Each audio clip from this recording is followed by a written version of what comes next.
Malebné malokarpatské doľany sa opäť prebúdzajú do dňa, ktorý spája históriu s darmi zeme. Tradícia tu ožíva pod názvom Cyrilometodský hold doľanským osobnostiam. Prvé kroky pamätníkov a hostí smerujú k náhrobníku Juraja Fandliho. Významný spisovateľ, kňaz a národný buditeľ zanechal v našich dejinách hlbokú brázdu. Práve tu, v tieni histórie, skladáme pietnu spomienku mužovi, ktorý učil ľudí milovať prácu, prírodu a materinský jazyk.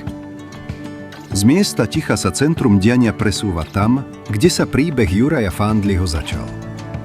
Rodičovský dom tohto veľkého buditeľa otvára svoje brány a slávnostne štartuje dnešný program. História tu však neužíva len v spomienkach, ale aj vďaka najmladšej generácii. Deti z miestnej základnej školy vracajú čas späť a vtipným divadelným predstavením pripomínajú život a dielo nášho slávneho rodáka.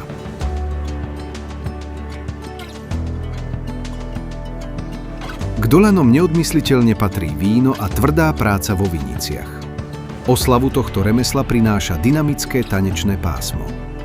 Mladí tanečníci svojim rytmom a energiou vzdávajú hold generáciám doľanských vinohradníkov.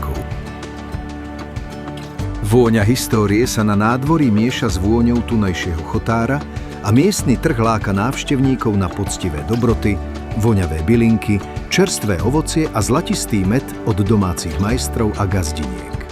Je to skutočná oslava šikovnosti tunajších ľudí a darov, ktoré tento kraj ponúka.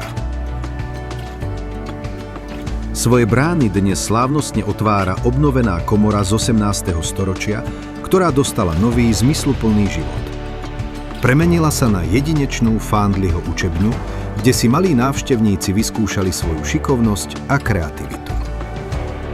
Juraj Fandli, kňaz a najplodnejší osvietenský spisovateľ Bernolákovcov, bol celým svojím životom spätý s doľanmi, vtedajším Ompitálom. Hoci sa narodil v susednej obci Častá, v Doľanoch prežil detstvo, navštevoval školu a napísal svoje prvé verše. Ako horlivý národný buditeľ neskôr spísal vôbec prvú historickú monografiu o mestečku Doľany.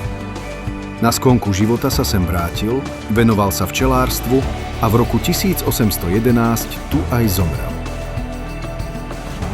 V príjemnom tieni vínnej pivničky sa otvára svet tekutého zlata. Miestni vinári tu s hrdosťou ponúkajú to najlepšie z okolitých svahov, plody svojej poctivej práce a lásky k vinohradníckemu remeslu. Popoludne prináša aj sladké napätie. Doľany spoznávajú víťaza súťaže o najlepší jablkový koláč, pripravený z poctivého domáceho receptu. Fascinujúca prednáška o živote včiel pripomína Fandliho odkaz včelárenia a dôležitosť týchto usilovných tvorov pre náš život a krajinu. Nádhernú a emotívnu bodku za celým vydareným dňom dáva domáci folklórny súbor Lipka. Svojím vystúpením, piesňami a nákazlivou radosťou rozospieva celé publikum a definitívne tak uzatvára tohtoročný hold významným osobnostiam a tradíciám, ktoré v srdciach obyvateľov Doľan stále hlboko žijú a odovzdávajú sa ďalším generáciám.